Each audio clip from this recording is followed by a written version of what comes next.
Mid cap small કેપમાં હાલમાં short term માટે તો મને નથી લાગી રહ્યું કે આપણે કોઈ પોઝિશન લેવા જોઈએ.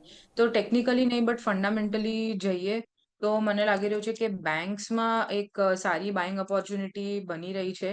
સ્પેસિફિકલી ઇન્ડિયન બેંક મને એક સારો કાઉન્ટર લાગી રહ્યો છે.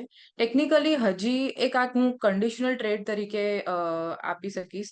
કારણ કે જે આમાં એક રેઝિસ્ટન્સ છે અરાઉન્ડ 895 ના લેવલ્સનો, એ હજી તોડી નથી રહ્યો. એ તોડીને પાછું આપણે એક નીચે રિટ્રેસમેન્ટ જોઈ છે અને ફરીથી એક રિકવરી આવી છે 3 ટ્રેડિંગ સેશન્સમાં.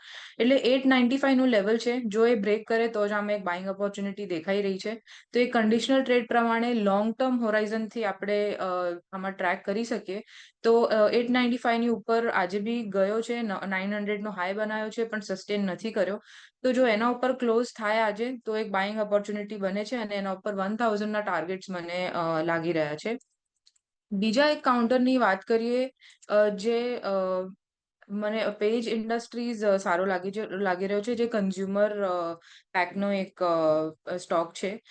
એ મને થોડો ટેકનિકલી હવે સ્ટ્રોંગ રિકવરી આવી રહી હોય એવું લાગી રહ્યું છે. કારણ કે ડેલીના ટાઈમ ફ્રેમમાં આપણે જોઈએ તો હવે 50 ડેના મૂવિંગ એવરેજ પર એને જે લાસ્ટ ટ્રેડિંગ સેશનમાં ક્લોઝ આપ્યો હતો, આજે જે ઓપન છે એ બી પોઝિટિવ છે. તો મને લાગી રહ્યું છે આ એક આ એક બાઇંગ ઓપોર્ચ્યુનિટી અહીંયા બની રહી છે. હાલમાં જે પ્રાઇસ છે 34,295 પર ટ્રેડ કરી રહ્યો છે અને ટાર્ગેટ મને શોર્ટ ટર્મનો લાગી રહ્યો છે 36,200 સુધીનો.